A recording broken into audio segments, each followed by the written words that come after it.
I should have gone home when everyone else did. That's what a good bride does. She kisses her future in-laws goodbye.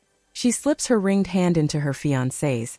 She lets herself be driven home like the luckiest woman alive. But instead I stayed behind, barefoot on the sticky tiles, scraping cake crumbs into a napkin I never threw away. And he stayed too. Ethan. My fiancé's best man. My best friend long before he wore that stiff gray suit and stood beside us while we lied about forever. He said he'd help tidy up. I didn't argue. I didn't trust my mouth to form words when he looked at me like he did. Like he could see right through the lace and polite smiles and into the secret I'd stitched into my ribs. I was about to marry the wrong man. The last guest left an hour ago. Now it's just us, 2 half-finished glasses of wine, and my heartbeat skittering against my collarbone every time he laughs. I told myself it was harmless, that he was just being sweet, saving me from a lonely cleanup. But there's something in the air tonight that doesn't feel harmless at all. Remember that night senior year? He says, leaning on the kitchen island, voice softer than the leftover music drifting through the empty house. When we almost. I hush him with a look, but it's too late. The memory blooms behind my eyes.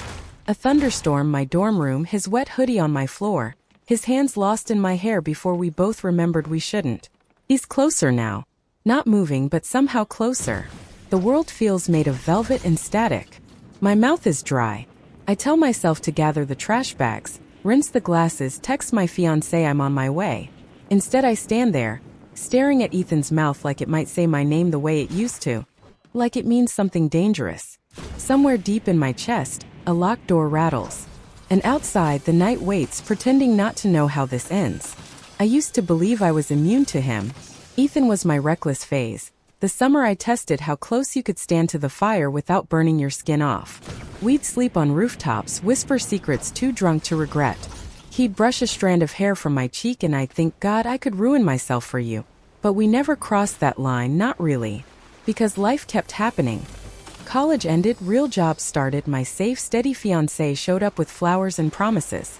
Ethan was always just a heartbeat behind me. The friend who caught me when I tripped, who made every man after him feel a little too polite. Tonight though, there's no polite left in this room. He watches me like he's memorizing the exact shape of my doubt. I keep laughing at his stupid jokes, so I won't say the thing I've been swallowing for months. I wish it was you. Need help with that? He nods at the bottle in my hand. I realize I've been cradling it instead of pouring another glass. He takes it from me, our fingers graze. It's such a small touch, but my whole arm shivers, traitorous. He notices. Of course he does. Ethan has always read me like a language no one else bothers to learn. Cold, he murmurs. No, I lie. He laughs under his breath, low and warm, then tips more wine into my glass.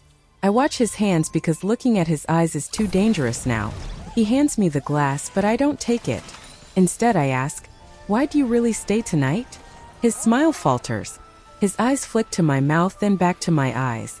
There's something raw in his voice when he says, why do you? The clock on the wall ticks loud enough to drown out every lie I've told myself about how safe we are. Outside, the night holds its breath. Inside, so do we. I don't know who moves first. Maybe it's me. Maybe it's him. Maybe it's the truth crashing through the thin wall we built between friendship and the thing we never dared to name. His hand grazes my wrist. Barely a touch, but it roots me to this floor. This kitchen, this impossible moment. The half-full wine glass trembles where I left it on the counter. Don't, I whisper, though I don't even know what I'm begging him not to do. Or maybe I do. Maybe I want him to ignore every vow I haven't spoken yet. Maybe I want him to be the first honest thing in months. His forehead leans against mine. I can feel how hard he's breathing, how his chest stutters when I don't pull back. You shouldn't marry him, he says, so soft it sounds like a prayer. Not if you look at me like this. I open my mouth to deny it, to confess it, I don't know, but he's already there. His lips brush my temple first, then the corner of my eye, tasting the salt of the tears I didn't feel spill. I'm shaking now, every nerve begging for more and terrified of it at the same time. Ethan? I breathe it like a warning, but he hears it like permission. His hands cup my face, thumbs tracing the line of my jaw as if he's memorizing what will never belong to him. When our lips finally meet, it's not the kind of kiss people write songs about.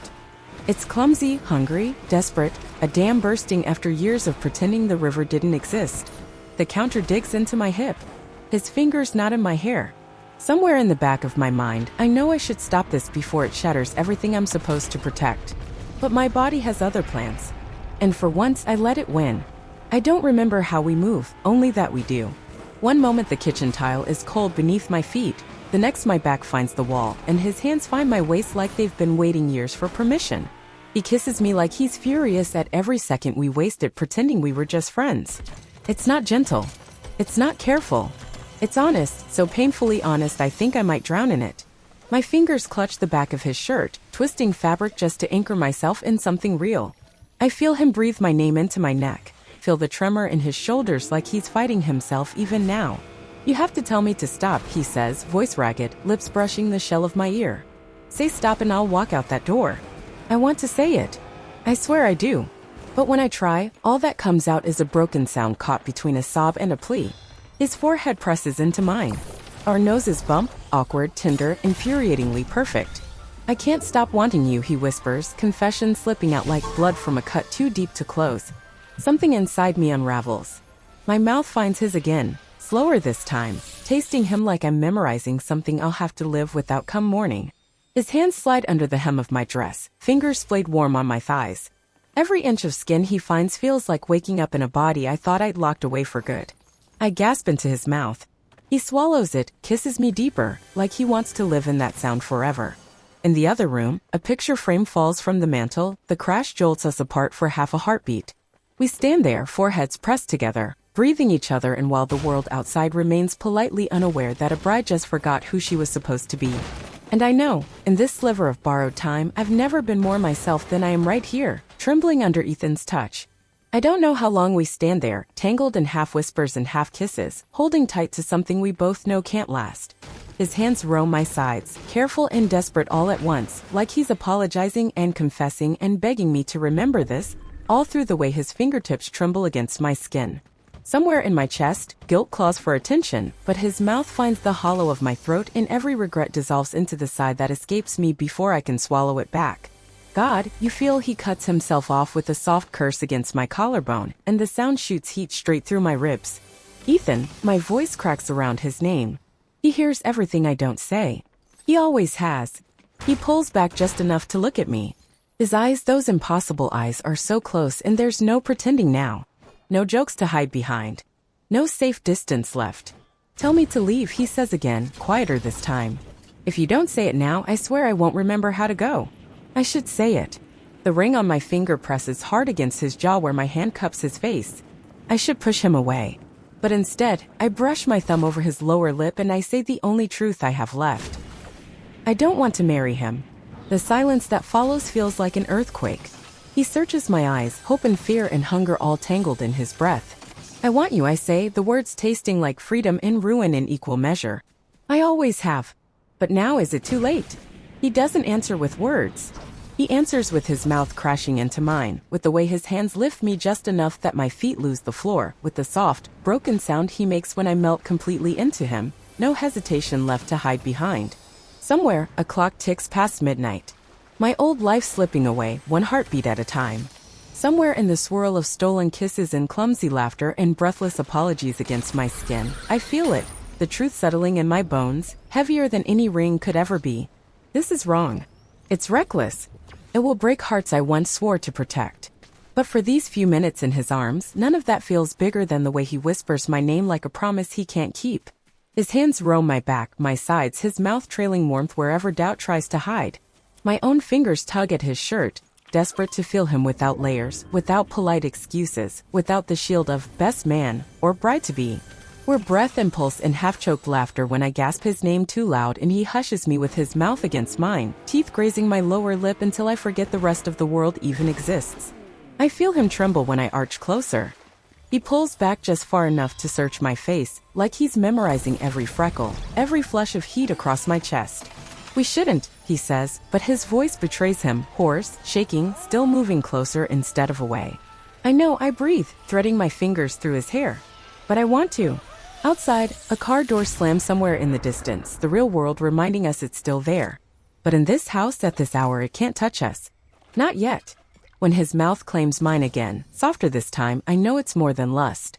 It's every unspoken thing we buried under years of pretending we'd be fine without each other. He kisses me like he's sorry. He kisses me like he's starving. He kisses me like tomorrow might tear us apart, and maybe it will. But tonight, he's mine. And when morning comes, I'll have to decide whether to keep lying to everyone or finally tell the truth I just confessed in his arms. Some secrets taste too sweet to regret.